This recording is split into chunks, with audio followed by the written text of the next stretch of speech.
अच्छा, जो जो भूम ज्योतिक पार्टी या जो जय गुरुदेव मिशन से संबंधित है। हाँ हाँ हाँ हाँ, उन्होंने दिया सब। अच्छा, ओके ओके ओके। तो अभी मैं सेव कर रहा था, मैं सोचा थोड़ी देर में बात करूंगा, लेकिन आपने बड़ा अच्छा किया, फोन ही कर दिया। हाँ, मैंने देखा कि आपका मिस कॉल था, जी। तो मैंने कहा कि मैं कॉल बैक करूं। हाँ। तो बालकृष्ण जी, अपने बारे में थोड़ा सा और बताएं आप। मैं सर सेना से रिटायर्ड हूँ, जी। सूबेदार से। जी। और इसके बाद मैं आया तो यहाँ से आने के बाद जो हमारे सैनिक हैं, पूर्व सैनिक हैं, उनका मुझे राष्ट्रीय महासचिव बनाया गया। बहुत सुंदर, बहुत सुंदर, बहुत सुंदर। तो फिर सर जब ये राकेश टिकैत वगैरह किसान आंदोलन हुआ दिल्ली में, गाजियाबाद, जी। तो वहाँ पर देखा हम लोगों ने, मुझे पता चला कि जो किसान है उनको सरकार भगा रही है, खास पाकिस्तानी खालिस्तानी जिसको जो बोले हो। हम्म। तो हमारे पास मैसेज आया, तो मैं पूरे फौज को लेके, भूतपूर्व सैनिकों को लेके पहुंचा वहाँ पर। अच्छा। तो वहाँ पहुंचा तो फिर धीरे धीरे मामला शांत हुआ। फिर हम लोग वर्दी, हमारी चीता ड्रेस की है, हाफ ड्रेस, हाँ हाँ। वही पहन के हम हम्म। बैठ गए। तो फिर धीरे धीरे मामला शांत हो गया। ओके। फिर वहाँ पर मुझे साहब, वहाँ के लोगों ने, किसान आंदोलन में थे, बोले सर आप भी कोई पद ले लो इस किसानों का। हाँ हाँ। तो मैं बोला कि मेरे पास पद है सर, आप लोग करो। ये तो चलो, हम लोग भी किसान के बेटे हैं, इसलिए हम लोग आ गए। हाँ हाँ। फिर उन्होंने नहीं माने, बैठे रहे हम लोग लगभग 1 साल 3 4 महीने, आते जाते रहे, आते जाते रहे। तो बाद में उन्होंने महासचिव मुझे बनाया किसान यूनियन का, भारतीय किसान यूनियन का। ओके। यही सब चीजें हैं सर, और हम लोग अब समाज सेवा में लगे हैं, और हम लोग को आ, समाज। देखो बालकृष्ण जी, मैं आपसे यदि ये कहूँ जी कि हम सब लोग विद्वान लोग जो अपने आप को बहुत विद्वान मानते हैं और विद्वान हैं भी, जी लेकिन हम विद्वानों ने इस देश को पहले मुख्य बात नहीं बताई कि इन दुष्ट राजनेताओं ने हमारे ऊपर अंग्रेजों के गुलामों के वही सभी नियम थोप के रखे हैं। जी, बिल्कुल बिल्कुल। और जो बादशाही क्रूर शोषक उत्पीड़क व्यवस्था थी, वो भी एज इट इज आपके ऊपर थोप दी गई है। Sir sir. तो आज आपकी ब्यूरोक्रेसी हो चाहे जुडिशरी हो, जी। सब लाट साहब हैं हाँ। जो अपने अपने मद में हैं। जनता की सुनवाई हो नहीं रही है, और टेररिस्ट की सुनवाई जो है ना, रात भर चलती है। हमने अभी भी, हमारी पुलिस 1861 के पुलिस एक्ट से गवर्न हो रही है, जी। और जिस विधान के तहत आपको जेल भेजा जाता है उसे इंडियन इंडियन पीनल कोड कहते हैं, वो 1860 का है। Sir sir. तो मैं इन दुष्ट राजनेताओं से पूछना चाहता हूं कि जब ये देश स्वतंत्र हुआ, तो जी अंग्रेजों ने भारतीय गुलामों पर शासन करने के लिए, उन्हें उत्पीड़ित करने के लिए, उनका शोषण करने के लिए, उनमें हीन भावना विकसित करने के लिए जो नियम कानून बनाए थे, इन दुष्ट राजनेताओं को लज्जा नहीं आई कि आज हमने आजादी का अमृत महोत्सव भी मना लिया, लेकिन इन दुष्ट लोगों ने आज भी हमको नहीं बताया कि हमने आपके ऊपर वही गुलामों के नियम कानून थोप के रखे हैं। जब तक हम लोग इस बात को नहीं समझेंगे, और फिर हमें दूसरे अंश को भी समझना पड़ेगा कि जो ये राजनेता हैं, जिनको पीपुल्स रिप्रेजेंटेटिव एक्ट 1950 और 1951 के तहत बनाया गया है, ये जी। कितना गंदा विधान बनाया कि इसमें जो है, जो पॉलिटिकल पार्टियां पैदा होती हैं, वो अपने लाभ के लिए होती हैं। सब प्राइवेट कंपनियां और परिवार की कंपनियां बन गई हैं। सर। और हमारी दुष्टता का ये आलम है कि जब एक मुख्यमंत्री जेल जाता है, तो वो अपनी अनपढ़ गवार पत्नी को हमारे ऊपर थोप देता है। जी आप ये देखिए कि हम अपने आप को, जो पिछले 8 बार से जो है 8वीं बार जिसने मुख्यमंत्री की शपथ ली है, जो अपने आप को सुशासन मुख्यमंत्री कहलवाते हुए थकता नहीं है, उस व्यक्ति ने अपने राजनीतिक लाभ के लिए आपके ऊपर 9 फैल जो है ना, व्यक्ति को मर दिया गया है। जी। अब दुष्ट भाजपा को देखिए, उसने महाराष्ट्र में एक टैक्सी ड्राइवर को मुख्यमंत्री बना दिया है। ये लज्जा का विषय है या बड़े शान का विषय है? बहुत बड़ी लज्जा की विषय है सर। और राजनीति जो है बड़े सहनशील शक्ति और शिक्षित लोगों की जरूरत है, बड़े दिमागदार लोगों की जरूरत है, जो कि बिल्कुल अनपढ़ गंवार लोग राजनीति कर रहे हैं और राजनीति सबके ऊपर हावी है। लेकिन अब उनको ना तो कोई नियमावली पता है। मैं इसीलिए हमारी यही आवाज है कि जो रिटायर्ड लोग हैं और जो पढ़े लिखे लोग हैं, जो डॉक्टर हैं, इंजीनियर, इनको राजनीति में आना चाहिए और ज्यादा से ज्यादा, क्योंकि हर डिपार्टमेंट में जितने भी भ्रष्टाचार है ये रिटायर्ड लोग को अच्छे से पता है, और कैसे कंट्रोल किया जा सकता है रिटायर्ड लोग अच्छे से कर सकते हैं। हाँ हाँ। सिविलियन आदमी को क्या पता है सर कि डिपार्टमेंट में होता क्या है, डिपार्टमेंट में चोरी कैसे होती है। इसलिए आपको, आपका नाम सुन के मुझे बहुत अच्छा लगा कि अच्छे अच्छे लोग अगर जुड़ेंगे हम लोग एक साथ, तो सारे, सबसे पहले तो सारे डिपार्टमेंट को हम लोग कवर कर लेंगे, और जब डिपार्टमेंट कवर हो जाएगा तो देश का सुधार होना एकदम नाराज है। क्योंकि पकड़ने वाला है नहीं साहब, नेताओं को क्या पता है कि क्या होता है डिपार्टमेंट में। देखो, ये नेता हैं, जी आप कह रहे हैं इन्हें पता नहीं है। इन्होंने सभी को अपना चरण सेवक बना लिया है। जिन अधिकारियों को और जिन लोगों को आप विद्वान मान रहे हैं, ये विद्वान तो बहुत हैं लेकिन बहुत ही खुदगर्ज स्वार्थी हैं। इन्होंने अपने छोटे छोटे लाभ के लिए, छोटे छोटे ट्रांसफर पोस्टिंग के लिए, रिटायरमेंट के बाद थोड़ा सा बेनिफिट मिल जाए, सिर्फ इतने मात्र के लिए इन लोगों ने अपने माथे पर उनके नाम का पट्टा लगा दिया है, अपने आप को चरण सेवक बना लिया है। और इन दुष्टों को लज्जा ही नहीं आती है अपने आप को विद्वान कहते हुए। तो सभी विद्वान जो है, सभी हाँ, विद्वान जो है, उन्हें लज्जा आना चाहिए। जब हम लज्जा आने लगेगी तो ये देश बदलने लगेगा।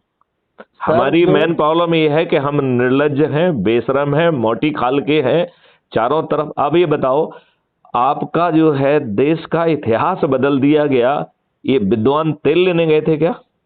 हाँ बिल्कुल बिल्कुल सही बात है। आप ये देखिए, बताइए, इस देश में संवैधानिक व्यवस्था के विरुद्ध विरुद्ध विरुद्ध आर्टिकल 35A जो है संविधान में घुसेड़ दिया गया है, और वो भी बिना पार्लियामेंट में जाए, केवल जो है प्रेसिडेंट के नोटिफिकेशन के द्वारा। तो बालकृष्ण जी, इतना कानून तो आप समझते ही होंगे कि हमारा देश का संविधान जो है राष्ट्रपति को ये ताकत नहीं देता है कि वो अपनी मर्जी से नोटिफिकेशन के द्वारा बिना पार्लियामेंट में आर्टिकल 365 के तहत जो संविधान संशोधन की व्यवस्था है उसका बिना पालन किए कोई भी आर्टिकल 35 जो है ना 35A या कोई भी आर्टिकल जो है संविधान में नहीं घुस सकता है। तो मैं ये पूछता हूँ, ये विद्वान तेल लेने गए थे क्या जब आर्टिकल 35A घुसेड़ दिया गया, वो भी राजेंद्र प्रसाद के ऊपर दबाव बनाते हुए? और राजेंद्र प्रसाद जी ने उसे वापस किया। 8 पॉइंट लिखे उन्होंने कि इन 8 कारणों से आपका ये जो प्रस्ताव है कि मैं इसको नोटिफाई करूं, यह असंवैधानिक है, लिहाजा आपको वापस किया जाता है। आपको मालूम है माननीय नेहरू जी ने उसका क्या जवाब दिया? जी माननीय नेहरू जी ने कहा, मैं आपके सभी पॉइंट से सहमत हूं, जी आप इसे जारी करें, मैं आपसे चाय पर अनौपचारिक चर्चा कर लूंगा। तो ये संविधान है या माननीय नेहरू जी की घर की खेती थी? तो ये विद्वान तेल लेने गए थे क्या? सर, अब देश मैं ये पूछ रहा हूँ, ये विद्वान तेल लेने गए थे क्या? क्या कर रहे थे ये? हाँ, कभी वही बोल रहा हूँ सर। आर्टिकल 35A को कभी रूल कहा गया, सभी किताबों में छापा नहीं गया। आज जो है जम्मू एंड कश्मीर का बुरा हाल हुआ है, वो आर्टिकल 370 के कारण नहीं हुआ है, जी आर्टिकल 35A के कारण हुआ है, जो जवाहरलाल नेहरू ने असंवैधानिक तरीके से संविधान में घुसेड़ दिया था। तो आपको ये मालूम है कि एक ग्रुप ने 2014 में एक PIL सुप्रीम कोर्ट में लगाई थी, और उसका मजनून यही था। 2014 में क्या था कि आर्टिकल 35A जो है, चूंकि संविधान पार्लियामेंट नहीं गया है, उसने आर्टिकल 65A के तहत, सॉरी, आर्टिकल 365 के तहत संविधान संशोधन की कोई प्रक्रिया का पालन नहीं किया है, लिहाजा ये असंवैधानिक है। मैं ये कहता हूं कि चलो सुप्रीम कोर्ट को, जज को छोड़ दें। क्या एक दूध पीते बच्चे को एक हियरिंग के से सेकंड हियरिंग लगना चाहिए थी क्या? बिल्कुल सर। एक हियरिंग में नहीं, मैं आपसे कह रहा हूं कि जब कोई चीज संविधान में जो है बिना संशोधन के नहीं घुस सकती है, और ये प्रस्ताव पार्लियामेंट भी नहीं गया है, तो ये दूध पीता बच्चा जो है पहली हियरिंग में डिसाइड कर सकता था कि ये जो है असंवैधानिक है। जी जी फिर जो है ना सुप्रीम कोर्ट क्या घास चल रहा था 5 साल। जी। नहीं, ये सब मुद्दे पूछना पड़ेंगे। और हाँ हम सब लोग अपने आप को विद्वान कहते हैं, जिसको आर्टिकल 109, 110, 111 और 112 चार आर्टिकल के तहत जिसे प्रोटेक्शन दिया गया हो, और इन दुष्ट राजनेताओं ने एक और सेक्शन सीआरपीसी में घुसेड़ दिया है 197, जिसमें जो है इन लाट साहबों को कानून के ऊपर कर दिया गया। डू यू नो कि ये लाट साहब जो है अपराध करेंगे और वो अपराध सिद्ध पाया जाएगा, इसके बावजूद भी कोर्ट उसमें संज्ञान नहीं ले सकती है जब तक कि ये राजनेता अनुमति ना दें। ये 197 सीआरपीसी है। बिल्कुल बिल्कुल सर। और ईओडब्ल्यू और लोकायुक्त ने हजारों केस जो है सिद्ध पड़े हुए हैं, इन दुष्ट राजनेताओं ने मोटी चमड़ी करके, क्योंकि वो सिद्ध आपराधिक लोग जो है इनके चरण सेवक हैं, तो उसमें घुसेड़ दिया है। सर अभी आप ये बताइए, बीजेपी ने बेशर्मी से आरएसएस से जुड़े लोगों को बड़े पदों पे घुसेड़ दिया है। ये दुष्ट के साथ, ये देश के साथ निर्लज्जता और दुष्टता नहीं है क्या? बिल्कुल बिल्कुल सर। तो सब लोग दुष्टता पे उतारे हुए हैं और अपने आप को सर्टिफिकेट लेके घूम रहे हैं कि मैं विद्वान हूं और मैं आ जाऊंगा तो देश को बदल दूंगा। तो ये छदम विद्वान जो है इस देश का भला नहीं कर सकते हैं। तो हम तो दूसरी बात कह रहे हैं। हम तो कह रहे हैं कि चाहे वो अधिकारी हो, चाहे वो किसान हो, चाहे वो इन पार्टियों का कार्यकर्ता हो, जिस किसी के दिल में ललक है कि मैं देश को बदलूंगा, क्राइम फ्री भारत मिशन वो कह रहा है आ जाओ भैया मेरे पास, राइट। वो कह रहा है कि हम आपको एक ट्रांसपेरेंट तरीका देते हैं जिससे आप देश को जोड़ सकते हैं। तो ऐप के माध्यम से आप जुड़ेंगे और आपसे यह अपेक्षा की जा रही है कि आप पहले स्वयं ऊर्जाकृत होंगे, स्वयं संकल्पित होंगे और स्वयं शपथकृत होंगे। बिना ऊर्जा, बिना संकल्प और बिना शपथ के लिए इस देश को नहीं बदला जा सकता है। ये देश जो है ना हंसी मजाक नहीं है कि आप वैसे ही बदल दोगे। हाँ हाँ हाँ। और आप ये विद्वानों के सहारे भी ये देश बदलने वाला नहीं है। यहाँ के पत्रकार से लेके हर कोई सिर्फ अपना छोटे लाभ के लिए बिके हुए हैं। आज हमने फार्मा कंपनी का पोस्ट किया है। फार्मा कंपनी के बारे में बड़ा रिसर्च वर्क, बहुत बहुत पेपर, ये अमेरिका का पूरा ढकोसला है, उसके पूरे डिटेल्स आज दिए हैं, मैंने पोस्ट किया है कि सब ये राजनेताओं की साठगांठ है। और वो अमेरिका सेंट्रिक है। उसकी बहस तो जो है ना इंडियन स्पेसिफिक बाद में हुई है, लेकिन जो डाटा लीक हुआ है वो अमेरिका का है। अमेरिका का हर नागरिक जो है ना इन फार्मा कंपनियों ने मूर्ख बना के रखा है। वहां का आदमी परेशान है। वहां का आदमी जो है 800-900 डॉलर जो है वो हर महीने कटा रहा है। फिर जो है उसमें से 50%, 20% ये दो वो दो, कुल मिला के दुष्टतापूर्वक जो है अमेरिका जैसे जो अपने आप को बड़ा देश कहता है, वहां के नागरिकों को भी ये दुष्ट राजनेता मूर्ख बना रहे हैं। भारत को तो छोड़ दिया जाए, ठीक है ना। तो इन विद्वानों के, देखिए मैं आपको एक चीज बताऊं, विद्वानों को हैंडल करने का इन विदेशी कंपनियों ने और विदेशी देशों ने एक बड़ा अच्छा फार्मूला निकाला है। देखो मैं आपको समझाता हूं, आपको 2 मिनट में समझ में आ जाएगा, ठीक है ना।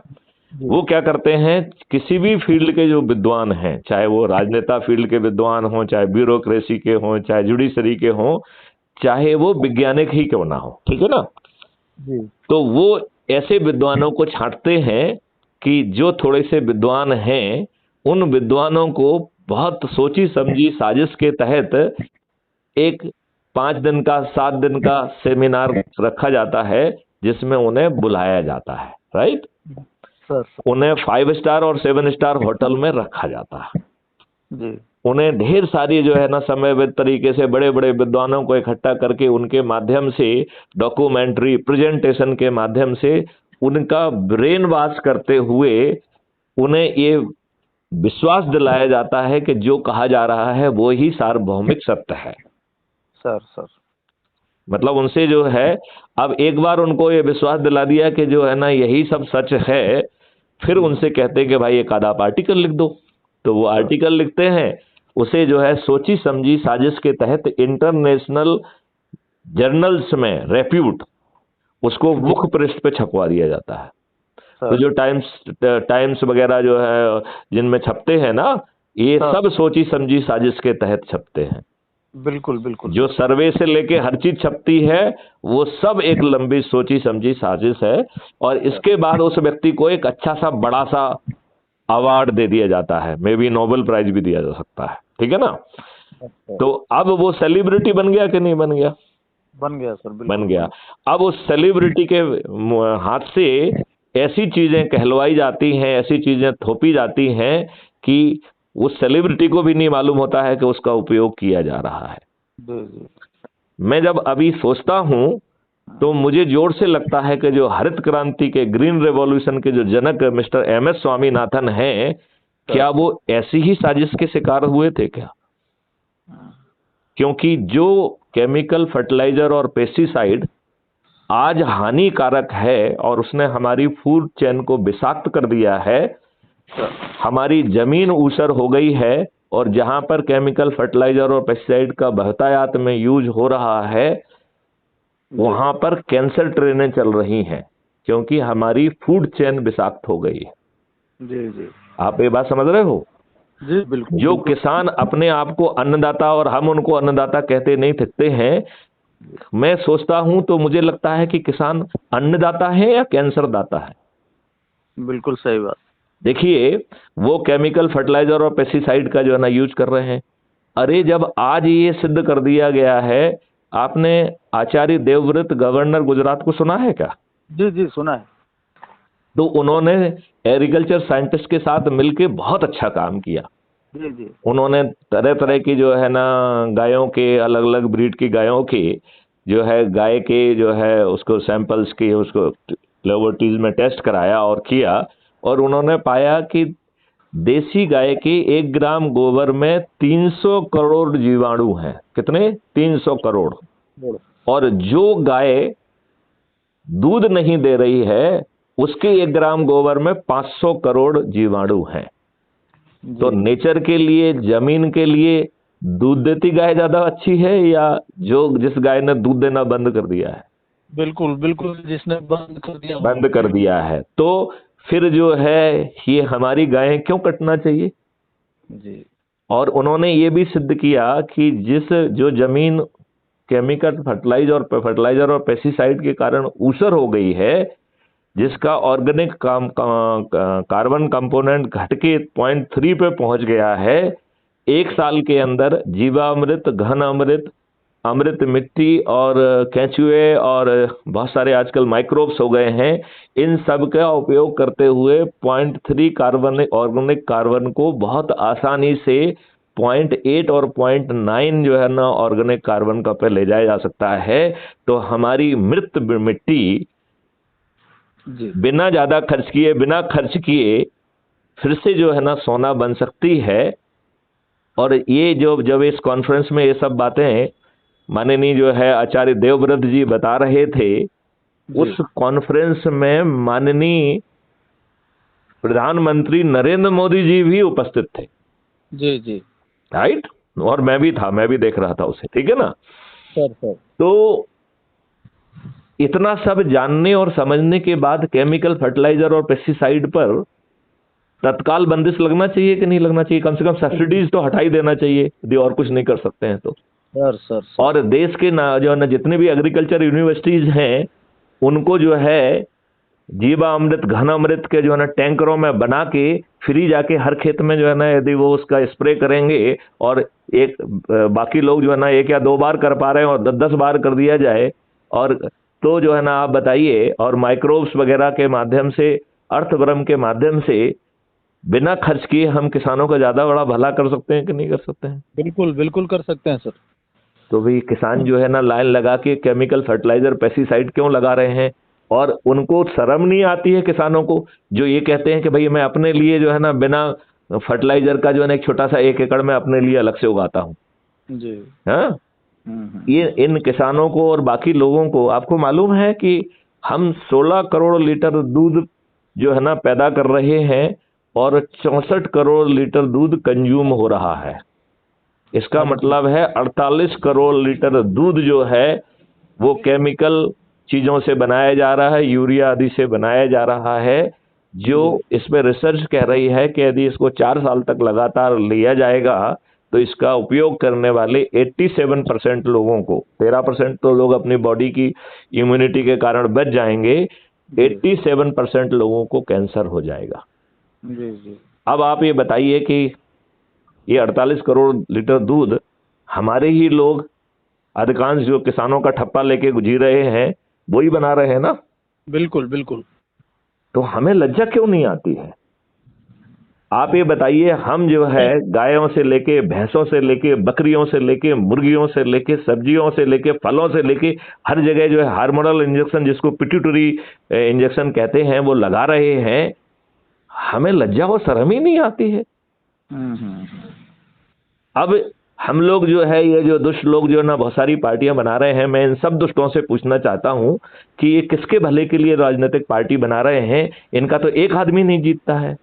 बिल्कुल बिल्कुल। ये ऐसे कितने विद्वान लोग हैं जो साला एक को व्यक्ति को नहीं जिता पाते हैं? यदि एक व्यक्ति को नहीं जिता पाते हैं तो इन्हें पार्टी बनाने का क्या हक है? कोई हक नहीं सर, बिल्कुल। और हमारे अशोक शर्मा जी बार बार मुझसे कहते हैं कि देखो साहब, बहुत सारे लोग हैं जो बहुत चिल्लाते रहते हैं 12 महीने, और फिर किसी राजनीतिक पार्टी से साठगांठ करके चुनाव के समय एकदम चुप हो जाते। तो हमारा चरित्र क्या है, ये तो सोचना पड़ेगा। बिल्कुल बिल्कुल।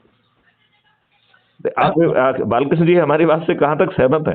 सर बहुत अच्छा लगा, और आप जैसे लोगों की सर जरूरत है। और ये आपको सब मालूम है हमने क्या संकल्प लिया है? जी बताएं। मैंने संकल्प लिया है कि 2004 में जनरल इलेक्शन में सभी राजनीतिक पार्टियों के सभी राजनेता पराजित होंगे। ये मेरा संकल्प है। 2024। 2024 कुछ महीने हैं, 15, 14, 15 महीने, 18 महीने जितने भी हैं। जी जी, 4 निकल गया था आपके मुंह से इसलिए 2024। जी 2024। जी जी। नहीं, अब समय पीछे तो जा नहीं सकता है ना। है? आपके मुंह से निकल भी जाए तो भी समय पीछे तो नहीं जाएगा ना, कि जाएगा? नहीं जाएगा सर, है ना। तो इसके लिए मॉडल बना लिया गया है, और इतना आसान मॉडल है। यदि बालकृष्ण जी आप सुनने के मूड में हो तो मैं आपको समझाऊं। नहीं मैं सुनूंगा सर, मैं बैठा हूँ एकदम आराम से नाश्ता वास्ता करके। अच्छा, जी। तो इस पूरे अभियान की जो है 3 रीढ़ की हड्डी है। जी वो है ऊर्जाकृत होना, जी। दूसरा है संकल्पित होना, और तीसरा है शपथकृत होना।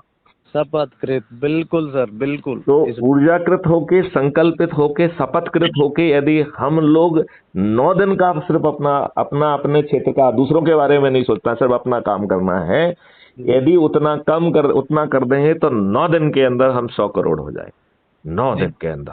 बिल्कुल और इसे कोई नहीं रोक सकता है। जी जी। और ये 100 करोड़ लोग अपने छत पे, अपने थाली पे, अपने जो है ना, जिसके पास छत नहीं है तो चबूतरे पे, और चबूतरा ही नहीं है तो दरवाजे पे, चाहे दरवाजा वो झुग्गी का ही क्यों ना हो, वहां खड़ा होके ताली बजाकर, दीपक जला के, जब अपने चंद्रगुप्तों को जो है ना के बारे में संकल्प लेंगे कि मैं अपने चंद्रगुप्तों को जिताऊंगा, तो बताइए कौन राजनेता जीतेगा? अधिकांश लोगों की जो है ना, हारेंगे तो सभी, अधिकांश लोगों की तो जमानतें जब्त हो जाएंगी। बिल्कुल बिल्कुल सर। हो जाएंगी कि नहीं हो जाएंगी? सर जनता जो है विकल्प ढूंढ रही, आप जैसे लोग अगर इस तरह से जनता के सामने मैं तो विकल्प की बात नहीं कर रहा हूं, मैं तो समग्र समाधान की बात कर रहा हूं। जी जी। मैं ये नहीं कह रहा हूं कि वो कर देंगे यदि लोग बाग मुझसे जुड़ जाएं, नहीं। हम तो लोग बाग को जोड़ने का भी स्कीम लेके आए हैं। बस हमें केवल एक ही चीज चाहिए कि थोड़ी सी लज्जा आने लगना चाहिए। सर जिस दिन हमें लज्जा आ जाएगी, ये देश का कल्याण हो जाएगा, ये मेरी गारंटी है जी। लेकिन सवाल ये है कि हम विद्वान हैं, निर्लज्ज हैं, मोटी खाल के हैं, अपना काम नहीं करते हैं, डरे हुए प्राणी हैं, और छोटे लाभ के लिए इन राजनेताओं के चरण सेवक बन गए हैं। ये हमारी दुष्टता है।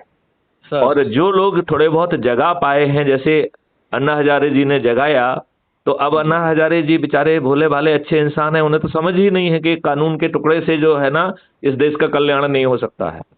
जी जी।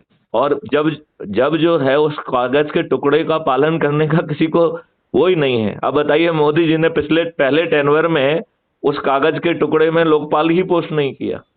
जी जी। आपको मालूम है लोकपाल जो है मार्च 2019 में पोस्ट हुआ है, और अभी 3 साल से ज्यादा हो गए हैं। आपको अपने लोकपाल महोदय का नाम मालूम है क्या? नहीं सर नहीं। मुझे पता तो नहीं। फिर ये जो है ना दुष्ट केजरीवाल से पूछना चाहिए था कि भाई साहब ये क्या व्यवस्था की कि और कैसे इंस्टीट्यूशन पैदा किए कि सरकार ने एक टर्नर में तो जो है ना लोकपाल को पोस्ट ही नहीं किया, और जी दूसरी बार जब पोस्ट किया तो ऐसे डमी व्यक्ति को पोस्ट किया कि जिसका नाम भी पब्लिक को मालूम नहीं पड़ पाया। वो क्या इस देश का भ्रष्टाचार दूर करेगा? सर आप बताइए भ्रष्टाचार दूर होगा क्या? कभी नहीं सर, कभी। और ये दुष्ट केजरीवाल जो है, ये तो राजनेताओं को जो है ना, जब मैं केजरीवाल को एनालाइज करता हूं तो मैं उसके बारे में कहता हूं कि केजरीवाल ने दुष्ट राजनेताओं के सामने ये कह दिया कि हे राजनेताओं, मैं उम्र में तो तुम्हारे बेटे जैसा हूं, लेकिन दुष्टता और देशद्रोहिता में मैं तेरा बाप हूं। बाप हूँ, तो बिल्कुल तुम बिल्कुल जो है सही इस बात। देश को बेच सकते हो तो मैं और ज्यादा बोल सकता हूं। इसमें कोई शक तुम नहीं। जो है तुष्टीकरण कर सकते हो तो मैं उसमें भी तुम्हारा बाप हूं। तुम बिल्कुल गरीबी बिल्कुल बांट सर। सकते हो, लोगों को मूर्ख बना सकते हो तो उसमें भी मैं तुम्हारा बाप हूं। हाँ हाँ और हाँ मैं हाँ। तो विदेश देश ऐसी देशद्रोही शक्तियों से भी हाथ मिला सकता हूं जिसमें शायद हो सकता है तो आप हाथ ना मिलाएं। 100% बिल्कुल।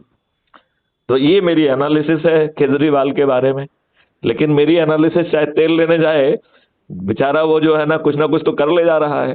पंजाब उसने अपने कब्जे में कर ही लिया है, अभी एमसीडी में जीत ही गया है वो, ठीक है ना। और सर और वो भी भाजपा को धता बताते हुए। क्यों? क्योंकि भाजपा एक दुष्ट पार्टी है। जी। वो जो कह रही है वो करती ही नहीं है। ना ना बिल्कुल नहीं। आप ये बताइए, आप इतनी सारी पीआईएल लगा रहे हैं, आप देखिए हम सब लोग ताली बजाते हैं। जी बनारस की कोर्ट ने सर। ज्ञानवापी मस्जिद में कहा सर्वे करो, राइट। हम लोगों ने जी खूब ताली बजाई, सर। राइट। अभी जो है ना मथुरा की कोर्ट ने भी वैसे ही कह दिया है, हाई सर कोर्ट ने उसे अपहेल्ड भी कर दिया है। जी क्या हमारे जजेज इतने अज्ञानी हैं? इस वर्शिप प्लेसेस एक्ट 1991 ने 3 जो है ना मूल सिद्धांत प्रतिपादित किए हैं। सर। सर पहला सिद्धांत ये है कि जो स्थान जिस धर्म के लिए 15 अगस्त 1947 को उपयोग हो रहा होगा उसी धर्म के लिए उपयोग किया जाएगा।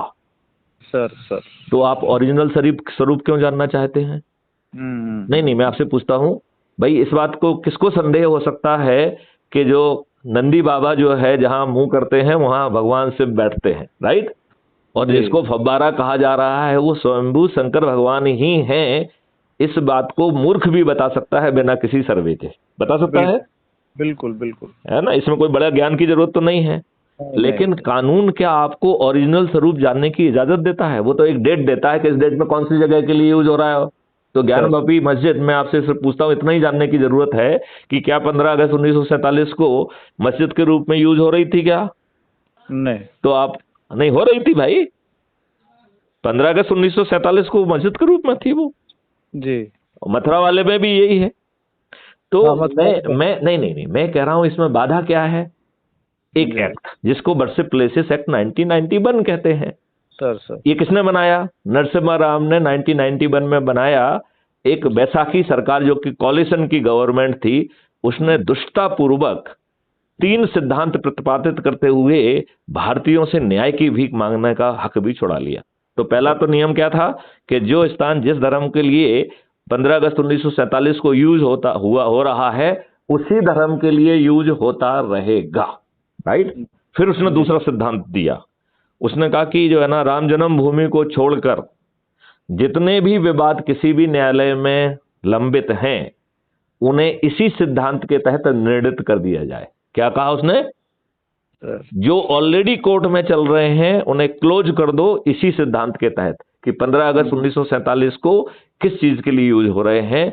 तो ये आक्रमणकारी तो बहुत पहले आए थे, उन्हें हत्याएं, बलात्कार और जो ना हमारी महिलाओं को बेचने के काम और उसको स्तूप लगाने के काम तो पहले किए थे। तो 15 अगस्त 1947 को तो वो सभी चीजें जो है ना, जिन आताताइयों ने जो गड़बड़ी की थी उसी रूप में है, वो है कि नहीं है। तो इसमें बहुत कोई विद्वत्ता की जरूरत नहीं थी। इसका मतलब है हमारे दुष्ट राजनेता चाहते थे कि जितने जो है ना आप उस समय अपमानित हुए उस अपमान के साथ जिए, और इसलिए जिन लोगों ने आपके ऊपर आक्रमण किया, जिन लोगों ने आपकी हत्याएं की, जिन्होंने जो है ना आपकी महिलाओं के साथ बलात्कार किया, जिन्होंने महिलाओं को बेचा और उसके लिए स्तूप लगाया और वो स्तूप आज भी विद्यमान है, हमें फिर भी लज्जा नहीं आती है। हम दुष्टापूर्वक जो है ना अपने इतिहास में उन्हीं का महिमागान करते हैं। हम दुष्टापूर्वक जो है ना शहरों के नाम उन्हीं के ऊपर रखे हुए हैं, रेलवे स्टेशन के नाम भी रखे हुए हैं, गलियों और कूचों के नाम रखे हुए हैं। हमें लज्जा ही नहीं आती है, शर्म ही नहीं आती है।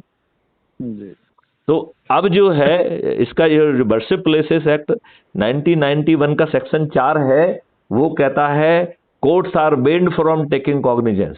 तो 1991 के बाद आप न्यायालय में जाके भीख भी नहीं मांग सकते हो, आप कितने भी सही क्यों ना हो।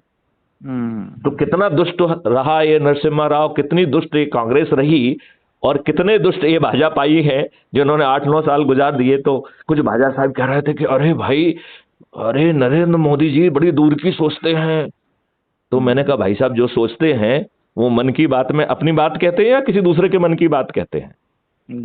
नहीं, आप मुझे बताइए, मन की बात में तो अपने मन की ही बात कहना चाहिए ना।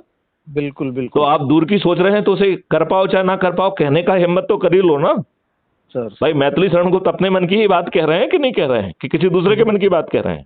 अपने मन की बात हो रही सर। मैथिली शरण गुप्त में तो कोई ताकत नहीं है, वो कुछ नहीं कर पाएंगे, लेकिन चलो मन की बात कह के एक वातावरण तो पैदा कर रहे हैं। सर तो माननीय नरेंद्र मोदी जी मन की बात में किसी दूसरे की बात कहते हैं क्या? अशोक शर्मा जी के जो है एक साथी मुझसे बात कर रहे थे, अशोक शर्मा जी भी उसमें कॉन्फ्रेंस कॉल में थे। सर तो उन शर्मा जी ने मुझसे 2-3 बड़े चुभते हुए सवाल किए।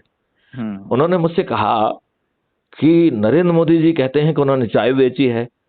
सर उनके तो शहर में जो है कोई बाड़ा नगर या कौन सा जो भी नगर है, वहां पे तो ट्रेन कोई रुकती नहीं थी, वो तो रेलवे स्टेशन भी नहीं था। बोले अभी भी 4 ट्रेन ही रुकती हैं वहां पे, अब तो खैर रेलवे स्टेशन बन गया है। तो माननीय मोदी जी ने चाय कहाँ बेची है सर? तो मैंने कहा भाई साहब मुझसे क्यों पूछ रहे हैं, माननीय प्रधानमंत्री नरेंद्र मोदी जी से पूछिए ना। फिर उन्होंने फिर भी नहीं माने, उन्होंने दूसरा क्वेश्चन दाग दिया मेरे ऊपर। उन्होंने कहा कि अरे यार, आपको मालूम है सर, मोदी जी ने बनारस में कहा है कि उन्होंने 40 साल भीख मांगी है। तो वो किस जगह पे उन्होंने भीख मांगी और किस साल से किस साल तक मांगी? सर तो मैंने कहा यार मुझसे क्यों पूछ रहे हो, माननीय प्रधानमंत्री नरेंद्र मोदी जी से पूछिए ना।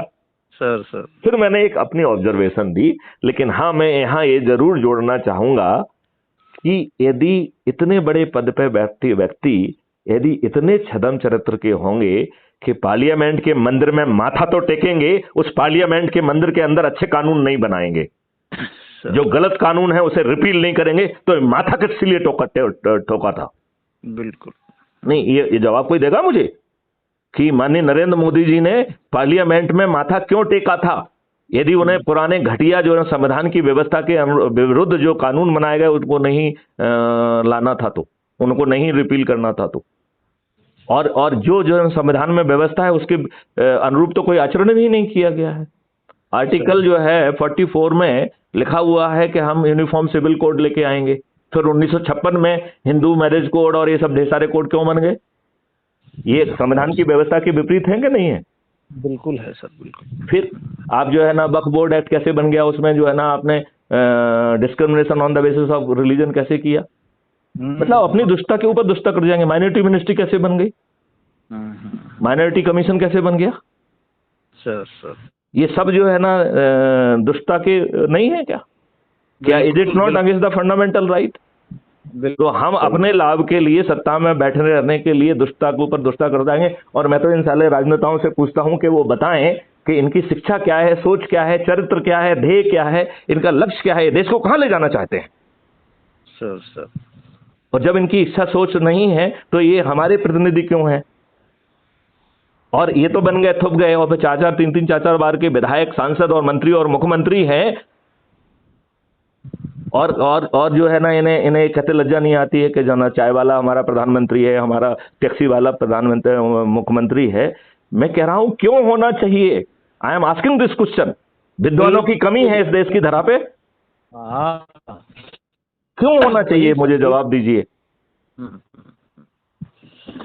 यही है सर, अब हमको आगे आना पड़ेगा ना। जो लोग देखिए सर इसमें हो क्या रहा है देश में। देखिए मैं तो एक मॉडल लेके आया हूं बालकृष्ण जी, मैं आपसे अनुरोध करूंगा कि अपनी ढपली, अपना राग छोड़ दीजिए, क्राइम फ्री भारत मिशन से जुड़िए और अपने आप को चंद्रगुप्त साबित करिए।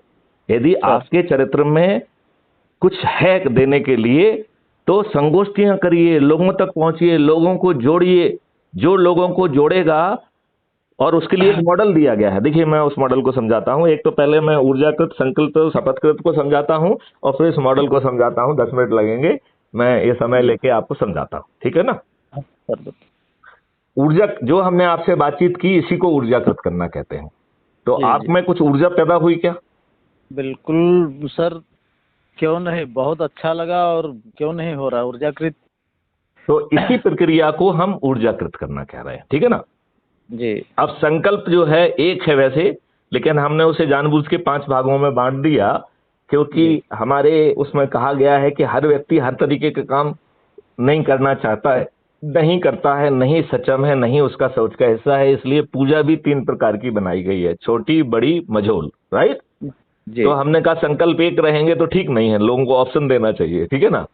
तो जी मूल संकल्प ये है कि मैं, ये मात्र 9 दिन का संकल्प है, सिर्फ 9 दिन का। जी ये क्या कह रहा है कि मैं अपने नेटवर्क के लोगों से को 10 लोगों को प्रतिदिन जोड़ूंगा, और 9 दिन तक जोड़ूंगा। केवल 9 दिन का संकल्प है, राइट। जी अब इसी को हमने 4 और में बांट दिया कि लोग बाग जो 10 नहीं जोड़ पा रहे हैं वो 5 जोड़ लें, तो उनका संकल्प अवधि 18 दिन हो जाएगी। फिर जो जी है ना, जो 5 भी नहीं जोड़ पा रहे, तो हमने कहा 3 जोड़ लीजिए, फिर आपकी संकल्प अवधि 30 दिन हो जाएगी। जी यदि आप 3 भी नहीं जोड़ पा रहे, तो प्रतिदिन 2 को जोड़ लीजिए, फिर आपकी संकल्प अवधि जो है ना 45 दिन हो जाएगी। और यदि जी आप जो भी 2 भी नहीं जोड़ पा रहे हैं, तो 1 को जोड़ लीजिए, आपकी संकल्प अवधि 90 दिन हो जाएगी। पांचों संकल्पों में आप केवल 90 लोगों को जोड़ रहे हैं, जी जो हमारे जो पूरी स्कीम के हिसाब से बहुत ज्यादा है, इतना जोड़ने की जरूरत नहीं है, राइट। सर। लेकिन सर संकल्प बढ़ाला लेके चलेंगे तो आसानी से लक्ष्य पे पहुंचेंगे ना, ठीक है ना। जी जी आप ये बताइए, 9 दिन में 10 लोगों को 9 दिन जोड़ना कोई बहुत बड़ा काम है क्या? नहीं सर, बिल्कुल नहीं, 10 आदमी अच्छा, कौन सा। चलिए। अब इसके बाद हमने एक शपथ ईजाद की, राइट। जी जी ये किशन जो है ना मिशन के सदस्यों के लिए है, और अभी हमने चंद्रगुप्तों के लिए अलग से शपथ को ईजाद किया है। वो भी आप, यदि अभी हम आपको लिंक भेजेंगे तो आप जुड़िए, तो आपको समझ में आएगा। तो सर। ये शपथ के 3 हिस्से हैं। सर पहला हिस्सा है जो कह रहा है कि मैं भारत माता की शपथ लेता हूं कि अपने देश को जो है नए राजनेताओं से मुक्त कराने के लिए, जो गुलामों के हमारे ऊपर जो नियम और कानून थोपे हुए हैं उनको बदलने के लिए, इस बादशाही व्यवस्था को बदलने के लिए, और इसके साथ 21 और जो है ना टोटल ऑब्जेक्टिव उनको प्राप्त करने के लिए, जिसमें ये देश जो है करविहीन भी हो जाएगा, निरोगी भी हो जाएगा, दीर्घायु भी हो जाएगा, जहां पर जो है चुनाव की ऐसी व्यवस्था होगी जो कि एक्सपेंडिचर फ्री होगी। और यदि कोई व्यक्ति एक्सपेंडिचर करेगा तो वो संज्ञेय अपराध होगा, जेल चला जाएगा। Expenditure free to that extent, समझ गए ना। जी जी तो ये इसके 21 ऑब्जेक्टिव हैं जो चमत्कारी रूप से इस देश को बदल देंगे, ठीक है ना। वाह। तो सर सर पहला शपथ का उद्देश्य कह रहा है कि मैं भारत माता की शपथ लेता हूं कि भारत माता के लिए इन 21 उद्देश्यों को जो है ना 21 लक्ष्यों की पूर्ति के लिए मैं स्वयं चंद्रगुप्त बनूंगा। जी जी दूसरों से कुछ नहीं कह रहा है, वो अपने से कह रहा है, ठीक है ना। सर फिर सर दूसरा जो है ना शपथ का जो हिस्सा है वो कह रहा है कि मैं crime free Bharat YouTube channel को सब्सक्राइब कर प्रतिदिन एक वीडियो को जरूर देखूंगा और अपनी ऊर्जा को उत्तरोत्तर बढ़ाऊंगा। जी तो उसमें जो है, जैसे अपन बात कर रहे हैं, ये भी कल तक अपलोड हो जाएगी। सर तो सर ऐसे जो है ना 2300 से अधिक वीडियोज हैं उसमें, राइट। सर तो सर जो वीडियो आपको अच्छा लग रहा है उसको सुनिए, और उससे अपनी ऊर्जा का लेवल को बढ़ाइए। तो आपकी ऊर्जा का लेवल बढ़ेगा कि नहीं बढ़ेगा? बिल्कुल बिल्कुल सर। बढ़ेगा, राइट। जिसमें ऐसे ही एक्सटेम्पोर जो है ना चर्चाएं हैं लोगों से, आपको आनंद आ जाएगा। उसमें 2-3 तरीके के चर्चा है। एक तो ये है कि 21 लक्ष्यों को कैसे प्राप्त करेंगे, बच्चों से, टीचर से, एजुकेशनल इंस्टीट्यूशन से, स्मार्ट इंडिया हैकाथन से, जहां हम टेक्निकल डेलिब्रेशन कर रहे हैं कि हम टेक्नोलॉजी कैसे पैदा करेंगे इस देश के लिए।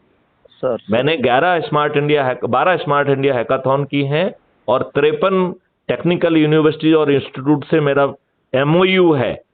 इनके हजारों बच्चों ने मेरे अंडर इंटर्नशिप की है, मेजर माइनर प्रोजेक्ट किए हैं। जी ढेर सारी टेक्नोलॉजिकल सॉल्यूशंस डिजाइन किए गए हैं जो कहीं ना कहीं किसी न किसी स्टेज तक पहुंच गए हैं, जिसमें आगे की यात्रा अभी करना शेष है, वो गैप भरने की जरूरत है। लेकिन मैं ये कह रहा हूं कि ये हवाई चीज नहीं है। तो आप उसमें 2300 वीडियो देखेंगे तो हम यूनिवर्सिटी से क्या बात कर रहे हैं, बच्चों को कैसे गाइड कर रहे हैं, बच्चे जो है ना जिन्होंने जितना कर लिया है उसका वो प्रेजेंटेशन दे रहे हैं, हम उस पर उनको ऑब्जर्वेशन दे रहे हैं कि नहीं नहीं बेटे इसमें इतना और कर लो, ऐसे कर लो। तो जो मैं आपको बात कर रहा हूँ ये नेतागिरी वाली बातें नहीं है। नहीं सर, ये तो बहुत ही जड़ से हिंदुस्तान को बदलने की बातें हैं ये। और जिस तरह से छला जा रहा है देश को, नेता तो छल रहे हैं, ओरिजिनलिटी कुछ नहीं है। बहुत ही आपने सर गहराई से इसका जो शपथ का जो तीसरा जो सबसे महत्वपूर्ण हिस्सा है वो अभी आपने सुना नहीं है, वो सुना देता हूं मैं आपको। वो हिस्सा कह रहा है कि मैं अपने नेटवर्क के लोगों को, मतलब दूसरों के नहीं, मतलब ये किसी का प्रचार करने वाला वो वाला नहीं है, अपने नेटवर्क के लोगों को संकल्पित करूंगा, ऊर्जाकृत करूंगा, संकल्पित करूंगा, शपथकृत करूंगा और निम्नानुसार जोड़ूंगा। तो दिन 7 दिन की उसमें कार्रवाई निर्धारित है। Right sir. पहले सोमवार की कार्रवाई है कि मैं अपने परिवार के सदस्यों को, अपनी पत्नी को, अपने बच्चों को, माता पिता और एक्सटेंडेड फैमिली के जो सदस्य हैं उनको ऊर्जाकृत कर, संकल्पित कर, शपथकृत करके जोड़ूंगा। राइट जी। फिर जो है मंगलवार का जो संकल्प है कि मैं अपने मित्रों को, पड़ोसियों को ऊर्जाकृत कर, संकल्पित कर, शपथकृत करके जोड़ूंगा। Right sir. फिर बुधवार का संकल्प है कि मैं अपने रिश्तेदारों को ऊर्जाकृत कर, संकल्पित कर, शपथकृत कर जोड़ूंगा। फिर जो है गुरुवार का संकल्प है कि हमारे जो जितने भी सर्कल हैं, जिन सर्कल में इतने वर्षों में जितनी भी हमारी उम्र है, उन जिन सर्कलों से हम जुड़े रहे हैं, चाहे वो जाति के हों, चाहे धर्म के हों, चाहे सोशल सेवा के हों, चाहे रोटरी क्लब हो, चाहे जो भी जितने भी, चाहे कहीं के एलुमनाई हो, चाहे प्रोफेशनल बॉडी के सदस्य हों, आपने जिन जिन सर्कल से आप जुड़े रहे हैं उन सर्कल के सदस्यों को जोड़ूंगा। ये है गुरुवार का संकल्प। फिर जो है शुक्रवार का संकल्प है मैं युवाओं और विद्यार्थियों को जोड़ूंगा। तो ये कहने वाली बात नहीं है कि युवा और विद्यार्थी जहां मिलेंगे वहां आपको जाना होगा। तो स्कूल, कॉलेज, यूनिवर्सिटीज या कोचिंग सेंटर्स या जहां पे वो रहते हैं हॉस्टल्स, वहां जाना होगा और उनको भी ऊर्जाकृत कर, संकल्पित कर और शपथकृत करके ही जोड़ना है। राइट फिर जो है शनिवार का संकल्प है कि बुजुर्गों को जोड़ूंगा। तो बुजुर्गों की स्थिति बहुत खराब हो गई है। बच्चे जो है ना इस सरकार ने चारों तरफ से फंसा दिया है। वो मियाँ बीवी दोनों कमा रहे हैं तब मुश्किल से अपने बच्चों को पाल पा रहे हैं और मियाँ बीवी बच्चे सहित हर कोई बिजी है। घर के बुजुर्ग लोगों को जिन्होंने घर के लिए इतना सब कुछ किया है उनके लिए किसी के पास समय नहीं है। बुजुर्ग बेचारे जो है कोई पार्क में जा रहा है, कोई लॉफिंग क्लब में जा रहा है, कोई जो है आश्रम में जा रहा है, कोई मंदिरों में जा रहा है, इन किन प्रकार वो अपना समय पास कर रहा है। तो हमें ऐसे बुजुर्ग जो अपना समय काट रहे हैं उन्हें ऊर्जाकृत करना है, संकल्पित करना है, शपथकृत करना है और उन्हें जीने का मकसद देना है देश के बदलने का। तो ये जो वरिष्ठ नागरिक हैं ये बहुत बड़े रिसोर्स हो जाएंगे और उन्हें एक जीने का मकसद मिल जाएगा और भारत की आगे वाली जनरेशन को एक अच्छा भारत मिल जाएगा। तो ये है शनिवार का संकल्प। और फिर रविवार का संकल्प है कि जितने भी समाज सेवी संगठन हैं, राइट जी, उनके पास मैं जाऊंगा, उनको संकल्पित करूंगा, ऊर्जाकृत करूंगा, शपथकृत करूंगा और उनको जोड़ूंगा। ऐसा 7 दिन का ये संकल्प है। अब मैं आपको जो है अगले उसमें ले जाता हूं कि कैसे हम बड़ी आसानी से 100 करोड़ हो। सर समझाएं आपको? हाँ सर बताएं। अच्छा, तो हम ये माने कि आज ही हमने इस अभियान को चालू किया जी, आज, राइट, मंगलवार के दिन, ठीक है ना सर। और बालकृष्ण जी जो है, जो सेवानिवृत्त सूबेदार जी हैं, उनको जो है ना पहली बार हमने टारगेट करके अभी जो भाषण दे रहा हूं तो हमने आपको ऊर्जाकृत भी कर लिया, संकल्पित भी कर दिया और मान लेते हैं शपथकृत भी कर दिया। हालांकि अभी आपने कहा नहीं है कि आप शपथकृत हुए कि नहीं, ठीक है ना, लेकिन मान लेते हैं, ठीक है ना जी। और आप जैसी 8 लोगों से और बात की, उनको भी ऊर्जाकृत किया, संकल्पित किया, शपथकृत किया। तो आज शाम को तक हम मुझे मिला के 10 लोग हो जाएंगे कि नहीं हो जाएंगे, जो ऊर्जाकृत भी होंगे, संकल्पित भी होंगे, शपथकृत भी होंगे। जी, राइट सर। अब जो है ये 10 लोग जो है दूसरे दिन 10 को जोड़ेंगे तो दूसरे दिन हम 100 हो जाएंगे सर। तीसरे दिन 1000 सर, चौथे दिन 10,000 जी, पांचवें दिन 1 लाख जी, छठवें दिन 10 लाख सर, 7वें दिन 1 करोड़ सर। 8वें दिन 10 करोड़ और 9वें दिन 100 करोड़। जी तो सुबेदार जी बालकृष्ण जी मुझसे पूछेंगे कि सर ये आदमियों को जोड़ना है, कोई मैथमेटिक्स नहीं। जी तो मैं इसको दूसरे ढंग से समझाता हूँ। जी 9वें दिन 9 करोड़ लोग 10-10 को जोड़ रहे हैं, इस प्रकार 90 करोड़ लोग जो 9वें दिन जुड़ रहे हैं, और 9वें दिन हमारा 100 करोड़ का संकल्प पूरा हो जा रहा है। तो 100 करोड़ में से 90 करोड़ लोग जो 9वें दिन जुड़ेंगे, उन्हें किसी को नहीं जोड़ना है, खुद अकेले जुड़ जाना है। तो मैं आपसे पूछता हूं, खुद को जोड़ना बहुत कठिन काम है क्या? नहीं नहीं, बिल्कुल नहीं सर। तो ये बहुत आसान है कि नहीं है? बहुत आसान है सर, बहुत अच्छा लगा आपका अच्छा, प्लान। अभी अभी अभी मैं आप मेरी समझाने का भी कार्यक्रम कंप्लीट नहीं हुआ, मैं आपको सब पूरा समझा के ही छोड़ूंगा। मुझे बहुत अच्छा लग रहा अब है आप धोखे से अपने बात किए तो आपको मुझे झेलना ही पड़ेगा। ऐसी कोई बात रख नहीं सर, दीजिए। बहुत अच्छा, मुझे बहुत अच्छा लग रहा है। अच्छा चलिए, चलिए जो तो भी मैं अब इस बात को आगे बढ़ाता हूं थोड़ा सा। जी 8वें दिन 9 करोड़ लोग जुड़ रहे हैं, राइट? जी सर। तो 90 लाख लोगों ने 10-10 लोगों को जोड़ा, तो 8वें दिन हम हो गए 9 करोड़, राइट? जी अब हम अपनी सुविधा के लिए 8वें दिन और 9वें दिन के चीजों को जोड़ लेते हैं, राइट? तो सर। 8वें दिन 9 करोड़ लोग जुड़ रहे हैं और 9वें दिन 90 करोड़ लोग जुड़ रहे हैं। 9 करोड़ लोगों को 10-10 लोगों को जोड़ना है, 90 करोड़ लोगों को किसी को नहीं जोड़ना है। अब अपनी सुविधा के लिए हम 90 और 9 को जोड़ देते हैं, तो 99 करोड़ लोगों को 99 करोड़ लोग जोड़ रहे हैं। इसका जी मतलब है यदि पति अपने पत्नी को या पत्नी अपने पति को या और किसी एक व्यक्ति को जोड़ लेते हैं, तो 100 करोड़ में से 99 करोड़ का संकल्प पूरा हो जाएगा। जी तो जी। मैं आपसे पूछ रहा हूं कि क्या एक व्यक्ति को जोड़ना, पति को पत्नी को या पत्नी को पति को जोड़ना क्या बहुत कठिन है? नहीं सर, बिल्कुल नहीं। तो सरल है ना? हाँ, बिल्कुल सरल। अब चलिए, अब मैं फिर से मैथिली शरण गुप्त पे वापस जाता हूं। तो मैथिली शरण गुप्त अकेले को, उनके पास 9 दिन है, उन्होंने अभियान चालू किया, तो उन्हें 90 लोगों को जोड़ना है, राइट? जी अब बालकृष्ण जी जो है ना, जो पहले दिन जुड़े हैं, उनके पास 8 दिन है, राइट? सर। तो उन्हें 80-80 लोगों को जोड़ना है। तो जो 9 लोग जुड़े हैं उन्हें 80-80 लोगों को जोड़ना है। जी तीसरे दिन जो 90 लोग जुड़ेंगे, उनके पास 7 दिन होंगे, तो उन्हें 70-70 लोगों को जोड़ना है। तो केवल 90 लोगों को 70-70 को जोड़ना है। जी कितनों को? 90 को, केवल 90 को। जी 900 लोगों के पास 6 दिन बचेंगे, तो मात्र 900 लोगों को 60-60 लोगों को जोड़ना है। जी। और मात्र 9000 लोगों को, 9000 बहुत छोटी संख्या होती है, सर, 50-50 लोगों को जोड़ना है। सर मात्र 90,000 लोगों को 40-40 को जोड़ना है। सर। मात्र 9 लाख लोगों को 30-30 को जोड़ना है। जी मात्र 90 लाख को 20-20 लोगों को जोड़ना है। और 9 करोड़ को 10-10 लोगों को जोड़ना है, और 90 करोड़ को किसी को नहीं जोड़ना है। और 99 करोड़ लोग यदि एक व्यक्ति को जोड़ लेते हैं, तो क्यूमुलेटिवली जो है 100 करोड़ में से 99 करोड़ का संकल्प पूरा हो जाएगा। तो जो अभी आपने संकल्प लिया कि मैं प्रतिदिन 10-10 लोगों को जोड़ूंगा 9 दिन तक, तो हर कोई 90 लोगों को जोड़ने की बात कर रहा है, जबकि जो मैंने आपको मैथमेटिक्स समझाया है उसमें 90 करोड़ लोगों को किसी को भी नहीं जोड़ना है। जी जी। तो बहुत आसान है कि नहीं है?